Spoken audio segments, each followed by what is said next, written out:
Porque vamos a hablar de la generación Z. Ay, la generación Z. Y lo vamos a hacer de la mano de Gonzalo Pastor, cómo son, cómo actúan los jóvenes de la generación Z, nuestros turistas de hoy y de mañana. Gonzalo Pastor es vicepresidente de Desarrollo de Negocio del Grupo de Entretenimiento Digital Webedia. Cuando estuvo en Overbooking en 2016, nos brindó su experiencia en un medio y plataforma de comunicación como Vice, que ha revolucionado la manera en la que se dirige a su público. Hoy lo hace representando a una compañía que asegura reinventarse día a día en los constantes cambios de paradigmas que estamos viviendo. Gonzalo es experto en estrategia y ejecución de planes de publicidad y comunicación, con gran experiencia en proyectos 360 y es un gran conocedor del branded content y de las estrategias orgánicas. Así que le damos la bienvenida y un aplauso a Gonzalo.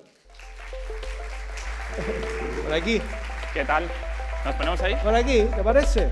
¿Qué tal todo? Aquí en butaquita para estar más cerca del público, que por cierto pueden seguir si les apetece mandando sus preguntas y yo entre una y otra voy pasándoselas a Vamos a hacer Gonzalo. aquí como una especie de híbrido, una cosa un poco rara. Es culpa mía porque me ha pillado el toro y entonces era como, voy a hacer una presentación, al final no me dio tiempo, entonces vamos a hacer como una mezcla. Sí. ¿Sabes cómo decimos en Canarias? ¿Cómo? Nos aplatanamos. Pues porque así me tenemos pasó. tantas cosas encima que al A final mí tenemos me que pasó. frenar un poco. Me pasó totalmente. Así que, bueno, espero que sea interesante. La verdad, yo siempre pienso que los anteriores han contado como cosas realmente interesantes, lo mío a lo mejor les parece un poco más chorrada, pero creo que también tiene un punto que conecta guay con lo de hoy.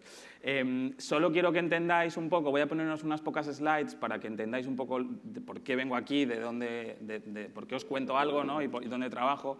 Webedia somos un grupo de entretenimiento digital, ahí veis, estamos un poco en todo el mundo. Para que veáis, ese es un pequeño reel de las cosas que hacemos. Veis que hacemos muchas cosas para gente joven. Seguro que si hay alguien aquí también joven conocerá muchos de los talentos como los que trabajamos. Somos representantes también de los super youtubers. Tenemos medios digitales, entonces, bueno, ahí veis un poco el estilo de lo que hacemos. Básicamente somos creadores de contenido, ¿no? Producimos contenido para grandes audiencias. Y para que lo entendáis un poco, nos dividimos así, ¿no? Tenemos un negocio de digital, de contenidos digitales, de publishing, editorial digital. Estos son webs, ¿no? Ahí son casi 21 millones de usuarios únicos aquí en España al mes, o sea que es un volumen de audiencia muy grande. Somos los representantes en exclusiva de los super creadores de contenidos. Ahí veis a Rubius, hay unos cuantos más. Ahí trabajamos mucho tipo de acciones con ellos. Y luego va ligado un poco a lo que quiero contaros también, cómo hemos activado destinos turísticos con los eventos que desarrollamos con los chicos. Y luego tenemos una parte grande de producción, de creatividad, estudios, platós, producimos contenidos para grandes plataformas, para Amazon Prime Video, hacemos series, hacemos un poco. Entonces, todo lo que hacemos es un poco creación de contenido. Bueno, aquí veis un poco, voy a pasarlo porque era una intro para que os ubicarais. Aquí tenéis algunos de los talentos con los que trabajamos. A lo mejor a algunos os suena chino, pero a lo mejor otros sí que los conocéis. Realmente son grandes creadores de contenidos, gente que tiene una capacidad de influencia y unas audiencias muy, muy grandes. Entonces, bueno, son algunos de ellos, pues eso, no sé si os sonarán, pero bueno, hay un montón, ¿vale? Entonces, básicamente era un poco eso, era como hacer esta pequeña intro para que la gente se ubicara donde estábamos. Pero realmente la generación Z viaja. La generación Z viaja y viaja bastante además. Hay como un poco esta creencia, ¿no? Bueno, generación Z, para que sepáis, es un poco lo que es 16-24 años, la gente joven. ¿Qué pasa? Que cuando estás en esa edad, pues no tienes muchas responsabilidades, pero tampoco tienes mucha pasta. Entonces, pues tampoco puedes viajar tanto, ¿no? Pero hemos hecho un estudio y lo que nos hemos dado cuenta es que sale como la tercera preferencia que tienen la gente joven por el viajar, ¿no? Lo que ocurre es que la mezcla de los intereses que hay detrás del viaje es con otras cosas, ¿no? Son cosas que van alineadas con videojuegos, o con música, o con deporte. Ahora, por ejemplo, este fin de semana en Madrid había también una feria de videojuegos, ¿no? Hablaba con los organizadores y decía, ha venido gente de toda España, todo gente joven, ¿no?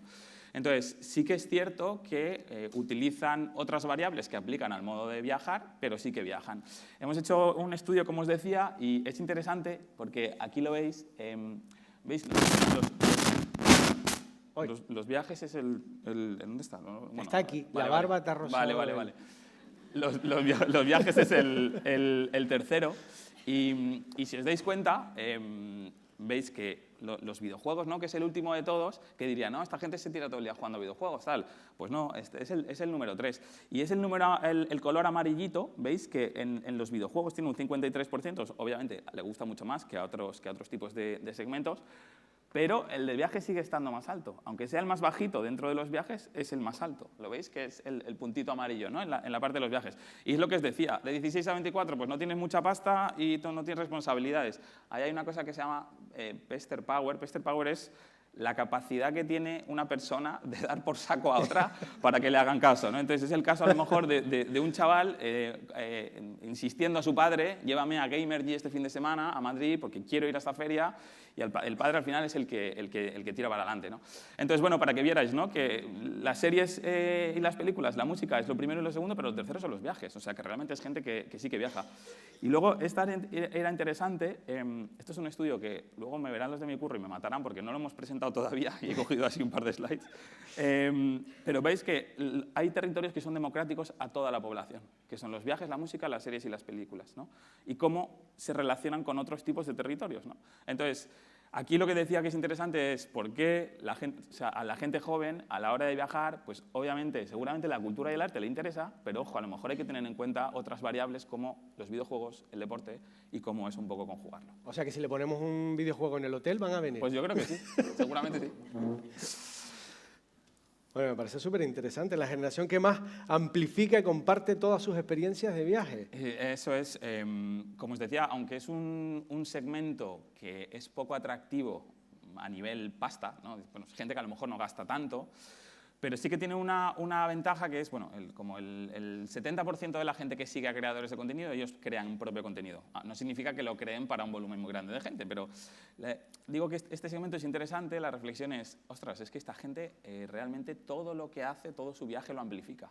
Y quieras o no, aunque sea a un nivel más pequeñito, todo eso que está poniendo en redes, sus amigos lo están viendo y está generando una aspiración a otra gente. Entonces, a lo mejor no tiene tanta pasta o no tiene otros atributos que tienen otros segmentos, pero tiene que es el de la cobertura, la amplificación y la distribución del contenido, ¿no? No hay nadie que, como esta generación, que cuente mejor sus vacaciones o que realmente las narre y se le ocurran que te cagas, porque lo ves ya con todas las aplicaciones, son contenidos que están bien hechos, con la música, con todo. Entonces, bueno, tiene ese punto de no tengo tanta pasta, pero ojo, lo amplifico mucho.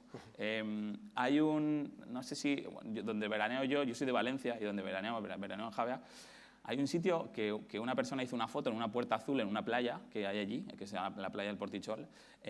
Hay colas todo el verano para gente haciéndose fotos allí. Entonces yo pienso, ostras, este tío viralizó un contenido de una persona y ahora se ha hecho un destino, que tú vas ahí o sea, por las mañanas tienen que cerrar hasta la playa de la cantidad de gente que hay. Luego podríamos discutir qué tipo de turismo es ese, ¿no? La calidad de ese turismo, ¿no? Pero ojo, está ahí. La gente ha viajado a verlo, ¿no? Aquí tenemos la ventana del nublo. Que va la gente a sacarse la foto con el nublo detrás. Es lo que se llama un Instapoint. Pero eso es más difícil de llegar, ¿eh? Sí, es más difícil de llegar. Vale. Del evento a la experiencia Branded Content. Pues aquí básicamente un poco es lo que os decía, el por qué funciona este tipo de comunicación. Y básicamente es porque es como un poco en primera persona, ¿no? La idea, bueno, este tipo de generación lo que hace es narrar el viaje completo, lo cuenta, y aquí lo que se genera es una relación emocional con el que lo sigue, ¿no?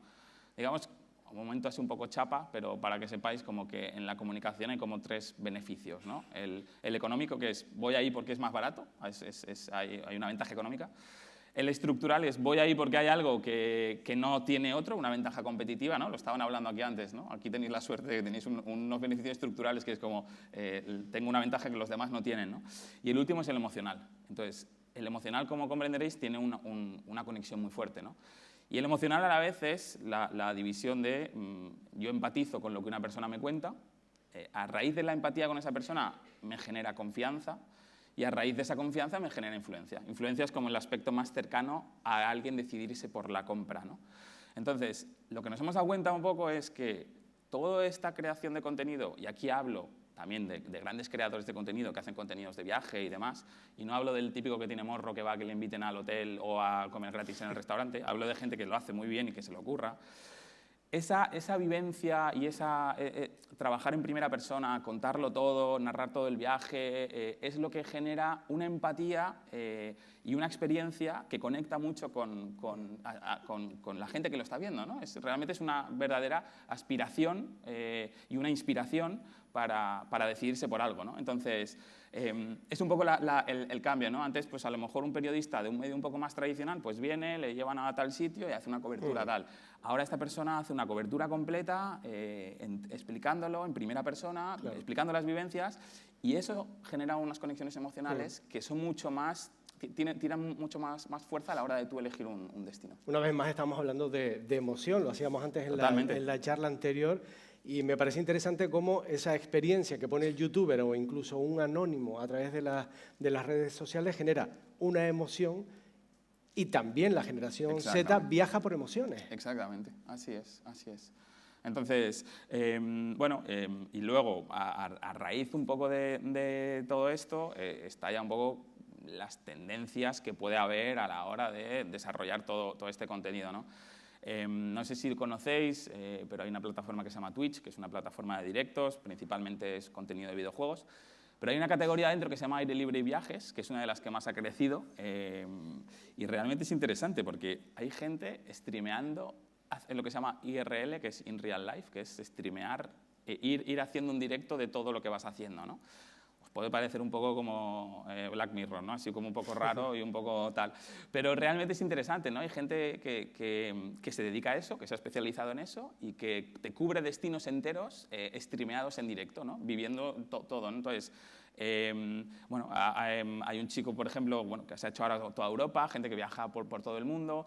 Entonces es interesante un poco ver cómo estas tendencias, los videoblogs que siempre han funcionado en YouTube y demás, pues eso, cómo todas estas tendencias van cambiando y la gente a la hora de comunicar cómo viaja o cómo se desplaza, pues ya directamente lo muestra en primera persona.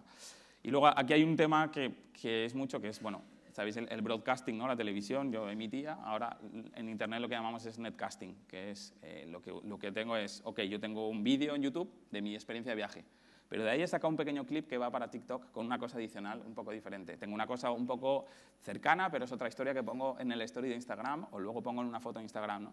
Entonces, es un poco la estrategia que tienen de cómo entender cada plataforma y cómo amplificar el contenido en cada plataforma y hacerlo un poco diferente, ¿no? Y al final es como que construyes, pues eso, un contenido 360 en el que, vaya por donde pases por las distintas redes, pues vas a tener un impacto diferente y un input diferente. Cada plataforma de forma diferente, pero cada usuario de cada plataforma es diferente. No sé si me he explicado. Sí, exactamente, es así. Es decir, el que sigue Instagram no tiene nada que ver con el que sigue Facebook. Claro, por ejemplo, esto pasa mucho, esto que os decía del IRL, ¿no? La gente que ahora retransmite todo en Twitch. Eso que retransmiten en Twitch, cortan unos trocitos porque va para la audiencia de Twitch, pero cortan unos trozos diferentes para la audiencia de YouTube. Van a poner los highlights o los momentos más interesantes que sabe que va a encajar mejor con la audiencia de YouTube. Va a coger y va a hacer las fotos especiales que sabe que va a encajar mejor con la audiencia de Instagram, y lo mismo para TikTok y demás. Entonces, obviamente, cada plataforma tiene un poco su naturaleza y luego sus públicos. Y luego, bueno, hay gente que en todo esto de lo que es influencia o creación de contenido alrededor del mundo de los viajes, pues se ha especializado muchísimo. Hay gente muy, muy, muy buena. Ya os digo, luego también está el que quiere comer gratis, ¿sabes? Pero eso es otro rollo, ¿sabes? Hablarnos de la nueva oleada de eventos, de experiencias de creadores de contenidos que atraen al público. Eso es. Entonces, bueno, a raíz de un poco de todo esto que os contaba, lo que nosotros estamos un poco más experimentando y que encaja un poco más con lo que estamos hablando hoy aquí es todo este desarrollo de grandes eventos con creadores. Nos hemos dado cuenta que hacemos eventos que viene gente de toda España. No sé si los conocéis, creo que los había puesto aquí. Ah, sí, bueno, empezamos haciendo el año pasado el boxeo y fue un evento récord en streaming con Ibai. Hemos hecho las campanadas, las campanadas con Ramón García, tal. Bueno, para que esto os lo pongo un poco para que sepáis que los partidos que hacemos de fútbol. Entonces, lo que hacemos aquí es, trabajamos con destinos turísticos. En este caso, por ejemplo, fue en Zaragoza. Y lo que hicimos es, hay 2 equipos. Para los que nos conozcáis, bueno, este chico que está delante es DJ Mario y al lado, a su derecha tiene bueno, a mi derecha, a la izquierda tiene a The Gref. Entonces, era un partido entre youtubers, ¿no?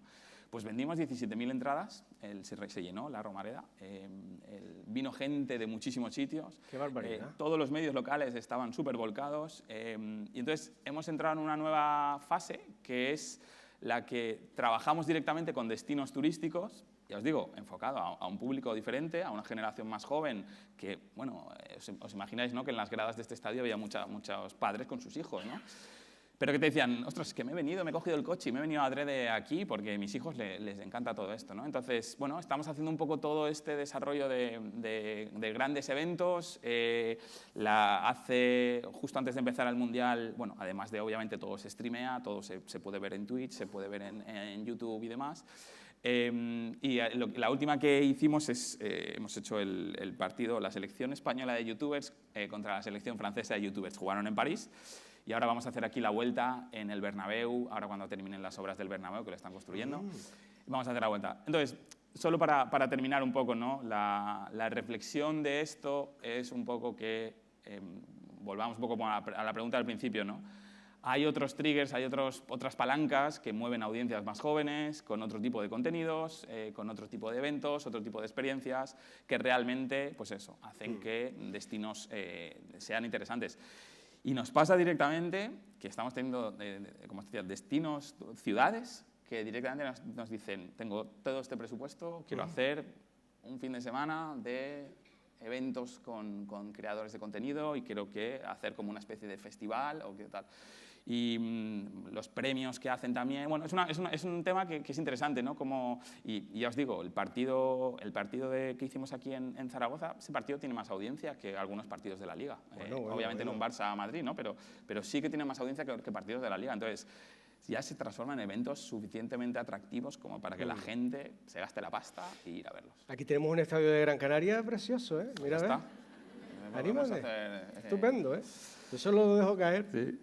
O las campanadas, podemos dar unas campanadas aquí. Pues mira, ¿sabes? No solo siempre la Puerta del Sol. Pues eso me parece interesante, la verdad. No, nos vamos a Maspalomas y las damos en Maspalomas.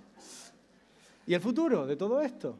Pues bueno, esto va muy rápido. Yo, digamos que hace unos años era también un poco escéptico de esto. No sé si a algunos de aquí os puede parecer, ¿no? Esto, ¿no? Los youtubers, los streamers y tal. Yo también era escéptico de alguna manera. Y lo que veo es que no, o sea, que no termina, que cada vez crece. El tema de la influencia, al final la gente que está, los top creadores de contenido, los buenos, esto es un poco como, pues eso, cuánta gente juega en España fútbol, pero cuántos juegan en primera división, ¿no? Hay una selección al final. Y están ahí porque requiere mucho trabajo y porque han aprendido mucho y saben comunicar muy bien con la gente, ¿no? Entonces, mucha gente que me decía, pero esto yo creo que se pasará de moda a los influencers. Pues creo que no va a pasar, ¿eh? No creo que va a pasar.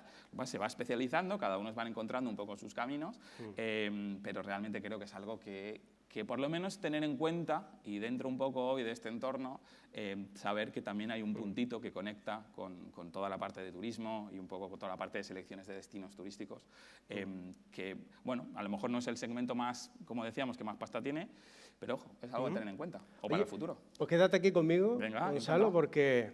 ¿Y el metaverso? Esto es una sorpresa que ustedes no sabían porque no estaba en el programa, así que por videoconferencia vamos a saludar a Macarena Esteves. Buenos días. Hola, ¿qué tal? Es una invitada muy especial, ¿eh? En estos 10 años nos acompañó en 2018 como CEO y fundadora de Conecto Data Science. Desde entonces no ha parado de hacer cosas. Es asesora en ciencia de datos y analítica de numerosas compañías, socia de Analytics en Deloitte, ha fundado el Círculo de Ingenio Analítico. Le leemos siempre con mucha atención sobre temas como la inteligencia artificial, el ROI en el marketing, el futuro del trabajo y del marketing.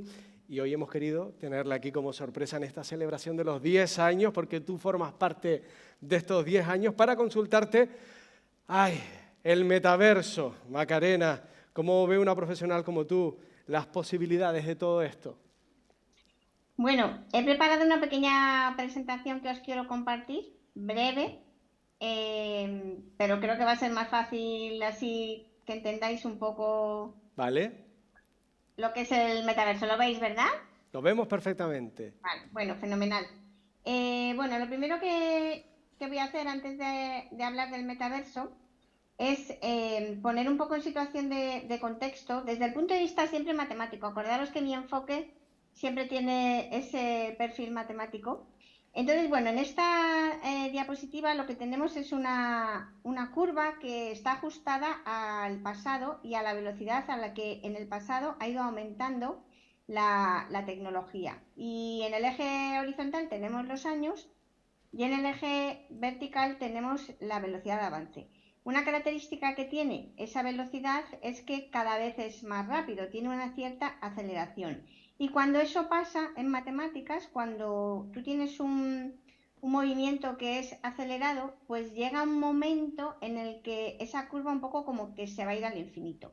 El mensaje de esta gráfica es que esa sensación que tenemos todos de acabo de aprender una cosa, tengo que aprender ahora otra cosa nueva, me estaban hablando de realidad virtual, ahora me están hablando de metaverso, toda esa sensación que tenemos de que no nos da la vida, pues en el corto plazo no solamente no va a dejar de ser así, sino que incluso va a ir un poco, entre comillas, a peor.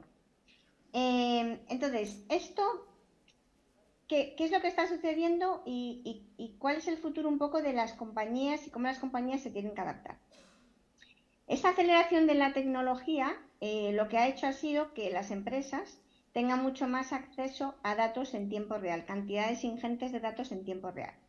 No solamente que el dato esté en tiempo real, sino que en tiempo real se produce el conocimiento y en tiempo real la empresa tiene que tomar una acción. Entonces, la única manera de que esto suceda en las compañías y que realmente las compañías se transformen digitalmente es que en el centro de las compañías estén las máquinas conectadas entre sí. ¿Por qué? Porque si tú tienes una máquina que es capaz de trabajar con millones de datos en tiempo real, sacar conocimiento y tomar acción, si tú pones un humano en mitad de ese proceso, pues en realidad se rompe, digamos, ese encanto, ¿no? de hiperpersonalización y de tiempo real. Entonces, no queda otra que en el futuro, en el centro de las compañías, estén las máquinas conectadas entre sí. ¿Dónde van a quedar los humanos? Pues, por supuesto, van a quedar en todos los puestos que hay actualmente, aunque trabajando más cerca con las máquinas, pero todas las nativas digitales tienen director de marketing, director de compras, director financiero, product manager, etcétera. O sea que no creo que los puestos que están ahora desaparezcan. Sí que se va un poco a cambiar esa manera de hacer el día a día. Luego los humanos, por supuesto, van a estar en ese papel que tenemos que hoy por hoy es bastante irreemplazable por las máquinas, aunque es verdad que están mejorando, pero bueno, aunque las máquinas sean capaces de crear y de inventar, de cualquier manera no lo van a hacer igual que lo hacemos los humanos. Y luego los humanos, pues vamos a tener muchísimo más trabajo que hay actualmente en todo lo que tiene que ver con controlar la máquina, ver cómo funciona, ver que los algoritmos son éticos, que no se equivocan, etcétera. Porque hoy en día hay dos tipos de inteligencia artificial. La inteligencia artificial industrial, que está demostrado que funciona muy bien, pero luego hay una inteligencia artificial que es la que está dirigida al humano, que esa inteligencia artificial no acaba de funcionar bien. El coche autónomo, todas las inteligencias artificiales, pues eso, que impacta con los humanos. ¿Y por qué sucede eso? Pues porque el humano no es tan predecible ni tan ordenado como puede ser una máquina o un proceso en una industria. Entonces, por eso los humanos siempre vamos a tener que estar ahí un poco controlando. La buena noticia de esto es que, fijaros, aquí tengo un eje que es el mismo eje, el temporal, y luego tengo varias curvas. La curva moradita es la curva en la que vamos a ir automatizando las tareas. O sea, la curva en la que vamos a ir abriendo la puerta a que las máquinas nos ayuden en nuestro día a día. Cada vez vamos a ceder más en las máquinas, cada vez un poquito más, un poquito más, un poquito más. Y luego la amarilla es la curva de esa saturación tecnológica que estamos ahora mismo todos experimentando. Y la buena noticia es que esa curva roja que veíamos al principio y esa sensación de decir, Dios mío, ¿a dónde vamos a llegar? Pues lo cierto es que en la medida en que deleguemos en las máquinas parte de nuestro trabajo, parte de nuestra formación, parte de nuestro conocimiento, el ser humano podrá ir recuperando esa sensación un poco de paz y no de tanto estrés y necesidad de conocerlo todo. Entonces, dicho esto, hay dos versiones de futuro. Una primera que es el hombre siempre va a estar trabajando y siendo empoderado por las máquinas, no va a haber una sustitución. Se basa en esta paradoja de Moravec que dice que lo que los humanos hacen muy bien, las máquinas no tanto y viceversa. Y aquí tenéis un ejemplo. La foto de la izquierda es un gato que yo podría estar hablando un minuto sobre lo que percibo en esa foto y las cosas que me inspira y lo que puedo ver. Una máquina sería solamente capaz de decir un gato y poco más. Y sin embargo, en la parte de la derecha, que puede haber millones de fotos de gatos que yo soy incapaz como humana de manejar, y una máquina la manejaría fenomenalmente. Entonces, esta paradoja de Moravec lo que afirma es que el futuro será esa combinación. Hay otra visión de futuro que es, si el humano siempre se ha ido desarrollando a base que ha ido pensando, siempre hemos tenido ese pensamiento que nos ha hecho pues grandes inventos y mejoras en nuestras vidas, si nosotros ahora delegamos parte de ese pensamiento en las máquinas, vamos hacia un ser humano menos pensante, no por ello menos humano, pero nosotros hemos vivido en una generación y en un momento en el que el pensamiento es clave, parte clave del ser humano. Pero es verdad que podríamos tener un humano en el futuro que pensara menos, delegara más ese pensamiento en las máquinas, pero que no por ello dejaría de ser humano. Entonces, dicho esto, y un poco acabando con esta dualidad de las máquinas y los humanos, porque yo pienso que nunca el ser humano va a ser sustituido 100% por una máquina, porque la máquina es aleatoria. Habréis oído hablar mucho del chat GPT, de Midjourney, de todas estas inteligencias artificiales que están creando texto, imágenes, un montón de cosas, lo hacen aleatoriamente. Eso es un algoritmo matemático que genera aleatoriedad, como si lanzáramos todo el rato monedas al aire. El ser humano no es aleatorio, es caótico, que es distinto. El ser humano parece aleatorio, parece que hace cosas siempre un poco sin sentido muchas veces, como navegamos por Spotify o cuando hacemos tapping en la tele o como navegamos por internet, nunca lo hacemos de igual manera. Pero sin embargo siempre sabemos por qué hacemos cada uno de los cambios que hacemos. Esa es la diferencia entre aleatoriedad y caos. El ser humano es caótico y las máquinas que sean capaces de ser caóticas es algo que es bastante poco probable. Definición de metaverso. Primero, hay muchas definiciones, el metaverso como tal no existe. Hoy vais a entender el punto de vista para mí de lo que es el metaverso y que creo que se entiende muy bien. Primero de todo, parece que es un camino hacia el que vamos lógico. Venimos de una relación hace tiempo muy lejana con la pantalla, con las marcas en esa pantalla, nos hemos ido acercando con el ordenador y con el móvil, pues parece de sentido común que lo siguiente es que seamos parte de esa escena, parte de esa vivencia de las pantallas. Cuando hablamos de metaverso, esta es una de las grandes confusiones, o sea que la gente muchas veces dice, ya, es que no sé por qué, porque a veces me dicen, por ejemplo, que es realidad virtual, otras veces me dicen que es realidad aumentada, no veo la conexión entre una cosa y otra. Hay, por ejemplo, metaversos de Decentraland que ni siquiera tienen esa visión virtual, que tú lo que haces es que navegas en un ordenador normal, parece que caminas en 3 dimensiones, pero no deja de ser un ordenador. Entonces, todas estas realidades son parte del metaverso futuro que existirá. Pero claramente el metaverso tiene 3 características para que realmente exista y ya veréis cómo analizando estas características vamos a entender qué es el metaverso. Lo voy a ejemplificar con la realidad virtual. Yo me pongo unas gafas de realidad virtual que os aconsejo muchísimo que los que no las hayáis probado, las actuales, que las probéis. Hay varios sitios en diferentes ciudades donde ya se pueden probar. Tú te pones esas gafas, entonces entras, digamos, como en un espacio, y entonces en ese espacio pues aparece a lo mejor como un hall de entrada, tú tienes unos mandos y pues ahí vas teniendo diferentes opciones por las que te puedes mover. Y por ejemplo, pues puedes tener un cartel que te diga hacia la derecha tienes el mar. Tú vas moviéndote con esos mandos y según te vas acercando a ese mar, escuchas el mar. Y cuando tengamos sensores en los brazos o en el pecho, incluso a lo mejor sentiremos hasta un poco como un poquito de viento, un poquito de brisa. Esa es la característica de presencia. Y para mí es la característica más importante de todas, porque cuando tú estás ahí, en esa inmersión, vas a vivir experiencias que tu cerebro las va a sentir como reales. Vas a tener miedo, vas a tener vértigo, vas a sentir amor, vas a sentir alegría, y eso que vas a sentir y que estás en tu casa sentada en tu silla o de pie, pero estás en tu casa, tu cerebro lo va a experimentar como real. Esa es una de las claves del éxito del metaverso, que las personas van a ir ahí porque van a vivir cosas que no podían vivir en su realidad física. Primera, presencia. Segunda, persistencia. ¿Qué significa? Que si tú tienes una regla en el metaverso, la tienes apoyada en una mesa, y tú entras en ese espacio y cambias la regla del lugar, no te pasa como en los juegos, que cuando tú entras al juego todo vuelve a tener su misma posición. No. En el metaverso, cuando exista, nosotros vamos a poder interactuar y cambiar el espacio digital. Esa es otra de las grandes características, porque hace que ese espacio digital lo vamos a manejar como manejamos el espacio físico real. Fijaros que me gusta más decir espacio físico, es real, pero es que el espacio digital también va a ser real dentro de su digitalidad.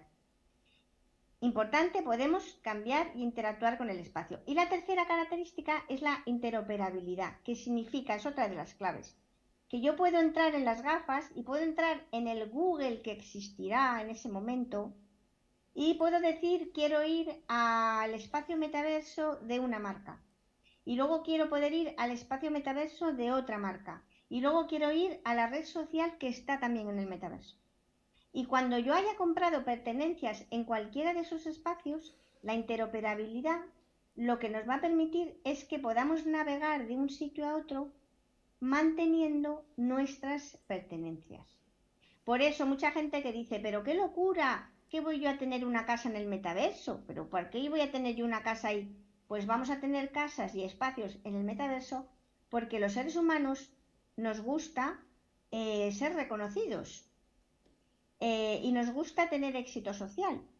Si yo me compro unas zapatillas de deporte de una marca muy conocida en ese metaverso, ¿para qué voy a tener yo esas zapatillas? Pues para que la gente vea que las tengo. Y si yo tengo muchas pertenencias que me he comprado en el metaverso, ¿no necesitaré un espacio donde tener esas pertenencias y que la gente venga a verlas? Claro que tendré este espacio. Es muy importante cuando hablamos de metaverso hablar desde el punto de vista social. Entonces, ¿qué tenemos? Por una parte os acabo de definir la dimensión espacio. Siento que estoy ahí, puedo cambiar ese espacio, interactuar con él y además puedo moverme de un espacio a otro. Y luego tengo otro eje muy importante, que es el tiempo. Si ayer hubo un concierto en tiempo real en el metaverso, eso ya nunca más va a volver a pasar. El tiempo, el eje temporal del metaverso coincide con el eje temporal de nuestro espacio físico. ¿Y qué tenemos cuando tenemos espacio-tiempo? Un universo espacio-temporal digital. Ese es el metaverso. Para mí, la definición más clara y más sencilla es un universo espacio-temporal, y os acabo de explicar por qué, digital, donde vamos a poder experimentar todo tipo de cosas. Entonces, dicho esto, empieza a tener sentido cuando escucháis que diferentes proto-metaversos o espacios virtuales ofrecen tierra. ¿Qué están ofreciendo? Parte de ese espacio, parte de ese universo. Como el universo, ¿qué es entonces el metaverso? Pues es un lugar donde la gente se encuentra, se conoce, compra cosas, pero también es un momento de la vida de las personas que están ahí y hacen cosas. Y también es un producto digital en 3D que utilizan las personas para vivir experiencias y más. No es solo una cosa, es como el universo, es muchas cosas, espacio-tiempo. ¿Por qué las empresas van a estar en el futuro en el metaverso? Sobre todo porque van a vender más. El metaverso no va a dejar de ser otro canal más donde las personas van a estar. Solamente tendrá éxito si conseguimos hacerlo bien y que las personas vayan allí a tener amigos, a tener experiencias, a comprar cosas, a lo que sea. Pero si las personas van, las empresas irán. Podremos, por supuesto, con todo lo que significa data, conocer mejor a las personas y las marcas van a poder hacer infinitas cosas para incrementar el engagement con los clientes, con los consumidores. Es una grandísima oportunidad para las marcas. Importante, si nosotros efectivamente queremos que la gente viva experiencias, porque eso es la clave del metaverso, que esa experiencia que va a tener tu cerebro y que va a vivir como real sea una experiencia única. Entonces, si nosotros, por ejemplo, tenemos un banco o tenemos una agencia de viajes o tenemos cualquier cosa en el metaverso y las personas van allí, si van allí y no hay empleados allí, ¿eso va a ser real? No. Tiene que ser real. Si yo tengo algo de mi marca en el metaverso, tendré que tener empleados allí que den esa realidad a ese espacio metaverso. Con lo cual abrimos toda una dimensión de también todo lo que tiene que ver con el trabajo en el metaverso. Últimas 2 diapositivas. ¿Existirá realmente? ¿Llegaremos a tener metaverso? Mi sensación es que va a costar por esto que os pongo aquí. Porque actualmente tenemos 2 enfoques. El centralizado, como por ejemplo Meta o Fortnite. Yo creo ese espacio virtual que puede ser muy grande, pero es mi espacio virtual donde yo pongo mis normas y dirijo. Y luego tenemos Decentraland, Sandbox, todo este tipo de también plataformas virtuales con experiencias en 3D, pero que están creadas no por una empresa, sino por todos los propietarios. Desde mi punto de vista, no hay punto de encuentro. Una va para la derecha, otra va para la izquierda. Y para mí es el gran problema de si realmente, porque metaverso si existe, solo podrá ser uno.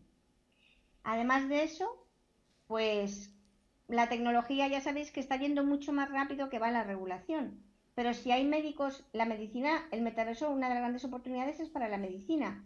Si voy a ir a un médico que está en Estados Unidos y que quiero que me vea mi rodilla y que interactúe con mi rodilla, ¿qué garantías tengo yo de que ese médico realmente sea médico? ¿De que un policía sea realmente un policía?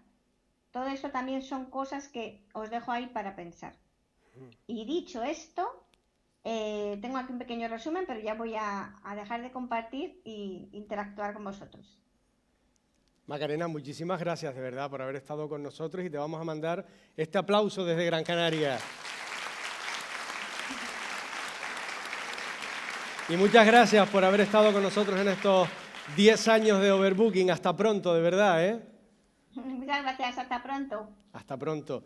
Gracias, Gonzalo, también. Un placer. Ha sido un placer. Yo se lo digo que después de ver esto, yo que trabajo en un plató virtual en Televisión Canaria todas las noches, ¿qué será lo próximo? ¿Me van a hacer en metaverso a mí? Ya está, desde tu casa te conectas. Madre y mía. Y digo una cosa más. Hace 10 años se hablaba de Instagram en este mismo foro y muchos decían, eso no va a llegar a nada. Y mira dónde estamos. Yo me he ganado la vida con eso, o sea que espero que no me pase. Gracias, Gonzalo. Chao.